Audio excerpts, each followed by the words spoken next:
We're back for another HoosierIllustrated.com post-game wrap-up show for Indiana basketball. The Hoosiers upset number 11 Michigan State 71-67 on the road to snap a 5-game losing streak.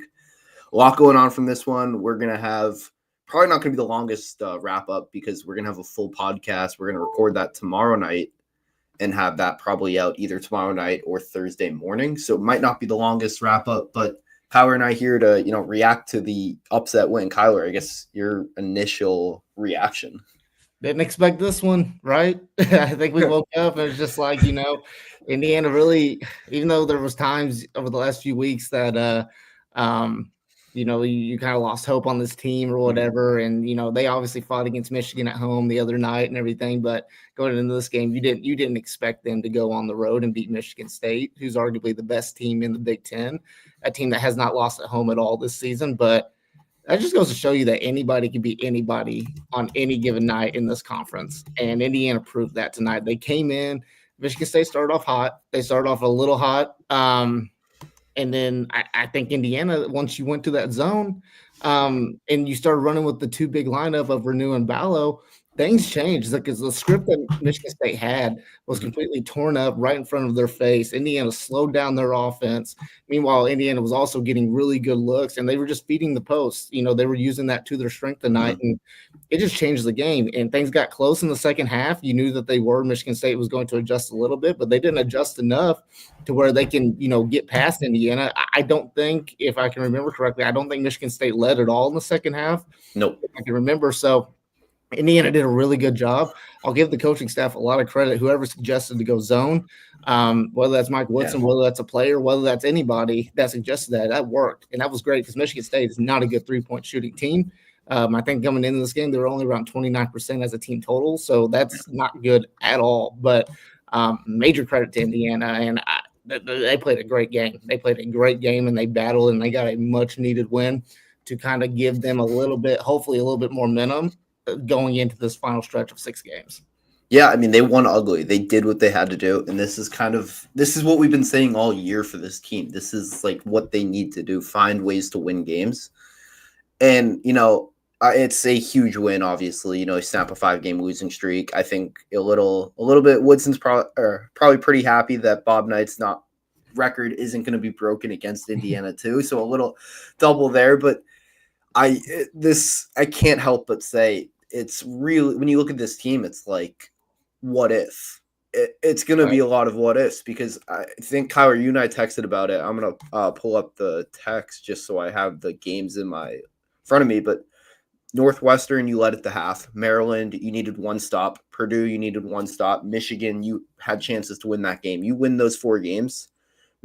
Indiana would be 19-6 right now, towards the top of the Big Ten, and they would probably be a top 25 team at the lowest. I think they would probably be around 15 if they took care of business in the games they were, I don't want to say supposed to win, because, coming into those games, they probably weren't supposed to win, but they had opportunities to win and they just couldn't take care of business. And it's frustrating because you see a night like tonight showed, I guess, the ceiling of this team. This team, they've proven they can compete when they're ready and they play their game. And tonight they did that. But it's one of those things that's going to be like, yeah, why can't we get this, more consistently? And I think that's the frustrating thing when I look at this team. Yeah, and you nailed it.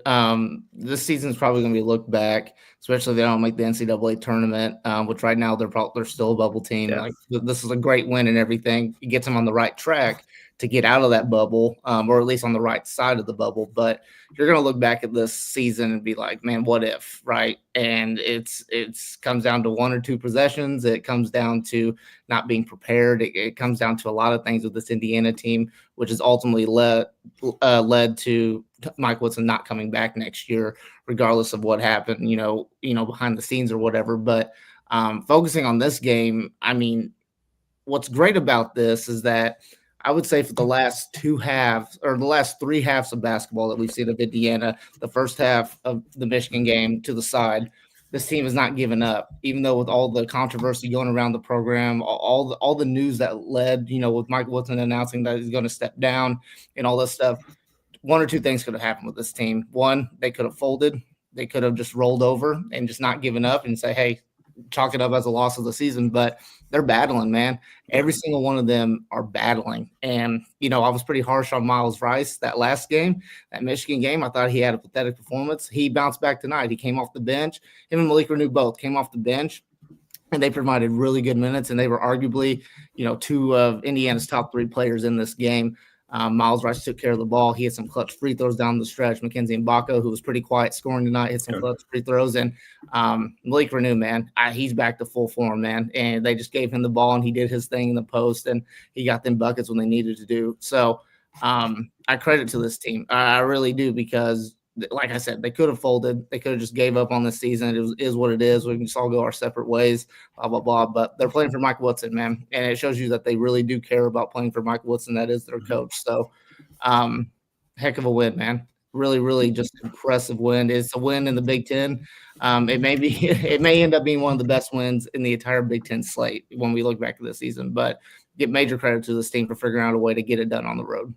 Yeah, and I've been very critical of Mike Woodson and his coaching. Andrew kind of, hit the nail on the head. We've been very critical of him as a coach this year and, getting guys ready. And I'll be honest, Indiana went down 10-2. Kyler, I texted you. I said, this feels like this could get ugly pretty fast. Yep. And Indiana responded. They went to the zone. Beating at Michigan State, this is a very good win. I know they're number 11. There's a lot of hype, and you look at this team. This is a classic Tom Izzo team. You look at the last couple of years, Michigan State. They didn't play Tom Izzo teams. They want to play fast. They rebound the ball hard. Those are kind of the 2 keys for them. And I think I had a tweet in the first half. It was like the first couple of minutes of the game. Michigan State had like 6 quick transition points. Indiana did not allow a fast break point in the first half after that tweet. I think they allowed 19 total, which, is going to happen against Michigan State. But getting back on defense was it was clearly a point of emphasis after that initial start, and they did a great job of that late.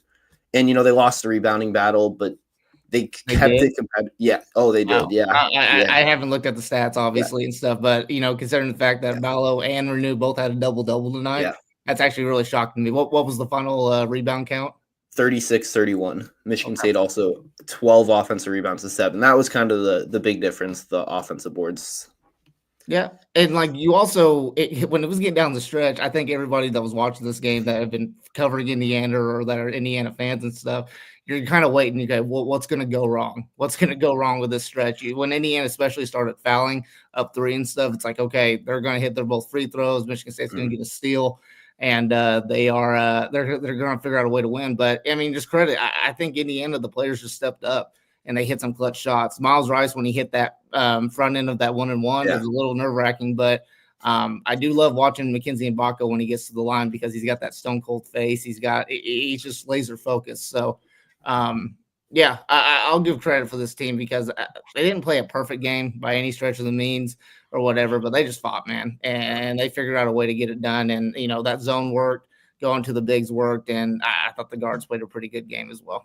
Yeah, Kyler, I'm not laughing at you, by the way. I don't know if you saw this comment. My boy Bloom? Yeah, Bloom got me right there. I was trying to be serious, but we're working on that. How about that? Yeah, there was a moment when, Miles Rice and Baca missed some free throws. I was kind of like, oh my God, they're going to do it again. But, they executed down the stretch when they needed to, got some stops, and they fouled up 3. Couldn't get the foul against Maryland, but they did it this time. And all the fouls. How about Anthony Leon, Trey Galloway? I think had all of them. I want to say, I could be wrong. I do think that Galloway did, because I know they were obviously going to start fouling up 3 and stuff. I do think that Galloway fouled a little bit too quickly. And I did notice when Mike Woodson, it was around the 9-second mark or something, Mike Woodson did kind of get a little frustrated on that end. But they played that game. A lot of teams nowadays, they play that game, and it works out more often than not. So, but just knowing with this Indiana team, all the bad luck that they've had, when it comes down to recent stretches of the final stretches of the game or whatever, you just knew something was going to happen. And I'm actually pretty shocked tonight that Michigan State didn't find a way to squeak out a win here. But that's just credit to Indiana, because they hit their shots, they hit their free throws down the stretch, and they figured out a way to win. And it goes back to them going to zone. I will be curious to see if they use that zone more often, because they did go zone versus Michigan quite a bit of times, and it did cause disruption. So they may have found something these final 6 games with that zone. Who knows? But it's going to be interesting to see down the stretch for sure. Yeah, I mean, back in action on Friday against UCLA back at Assembly Hall. Another, I don't know if it's a quad 1 game. I'm assuming it is just based on UCLA. Oh yeah, it still is. So, I mean, the season isn't totally over. I know Woodson, retired, fired, whatever you want to call it. I'm going to save that for the podcast. Tomorrow we do, but I mean, you have UCLA at home, Indiana against Purdue on. You have 9 days of rest before Purdue. That if you can, you rattle off a little win streak. Penn State at home, that's a very winnable game at Washington, and then if you know what I mean, like you could beat maybe probably don't beat Oregon on the road. That's a tough game on a weekday, but then you beat I don't know. State. Indiana just beat Michigan State on the road. Yeah, so I don't think we can even say that right now. Yeah, I mean, the season's not over. Obviously, Indiana has to do some special things to, get into the tournament. But I do want to point out, we saw an NC State team that wasn't even going to make the CBI, the NIT, had no business playing anything, run the table to win not just the ACC, to go to the Final Four. Yes, I know the ACC is a lot easier of a conference than the Big Ten, but this Indiana team is also a lot more talented than this NC State team was last year. Sorry, dude, Bloom keeps getting me. Bloom, you gotta stop, man. This is no. I'll never not have a hat on. I just never won't. So you have to pay a subscription to HoosierIllustrated.com premium account. Yeah, I don't even know. I don't think does that even exist, Kyle? It does not. So let's wrap this thing up. I want to go to bed. All right, yeah.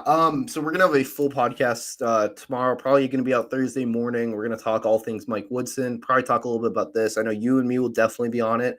Good chance Alec Lastly joins us too. And then Friday, full coverage on HoosierIllustrated.com. I will not be covering, but Dylan Traeger will be in attendance. I think you're gonna be there. Alec will be there.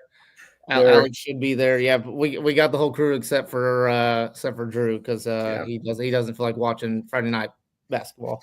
Yeah, I don't want to say where I'm going to be, but yeah, I'll be enjoying life. That's we'll just say that. But we'll have everything covered. IU basketball, IU football too. A bunch of recruiting stuff's kind of been coming up. Signetti's had some quotes talking about just the offensive line and all that kind of stuff. We got that all on the website, so make sure you're checking out HoosierIllustrated.com.